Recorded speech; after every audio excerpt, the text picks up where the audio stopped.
प्रणिपात दोस्तों, supreme court ने state bank of India को ऑर्डर दिया है कि सारा इलेक्टोरल बॉन्ड का जो डेटा है उसको अपनी वेबसाइट पर पब्लिश करना है। लेकिन दोस्तों ये इलेक्टोरल बॉन्ड चीज़ क्या है? अगर हम इसको सिंपल भाषा में समझे तो हमारे यहाँ जब 9 दरोगे का कार्यक्रम होता है तो आपने देखा होगा कि अंकल जी आते हैं और वो सारी रसीद में चंदा ले जाते हैं।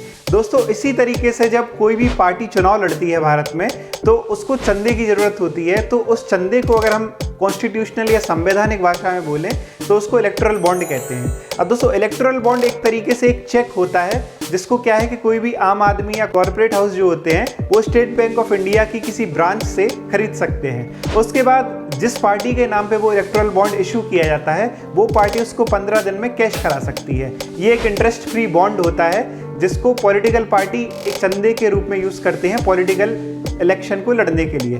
दोस्तों साल में ऐसा 4 मौके आते हैं, 4 महीने होते हैं जिसमें इलेक्टोरल बॉन्ड की सेल होती है और अगर चुनाव का साल है तो 30 दिन का एक्स्ट्रा टाइम दिया जाता है। तो दोस्तों हाल ही में क्या हुआ कि पहले जो लिमिट थी वो थी कि कोई कंपनी 7.5% से ज़्यादा जो उसका प्रॉफिट है उससे ज़्यादा वो किसी पार्टी को चंदा नहीं दे सकती।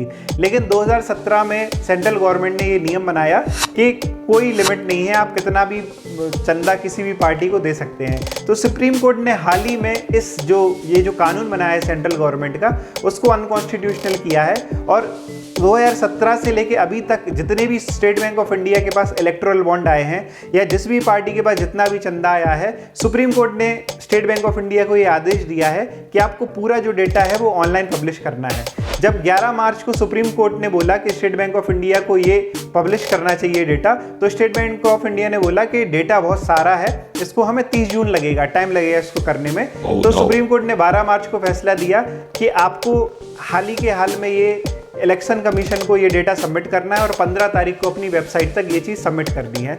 और हाल ही में स्टेट बैंक ऑफ इंडिया ने अपना जो डेटा है वो सबमिट भी कर दिया है इलेक्टोरल बॉन्ड को लेके।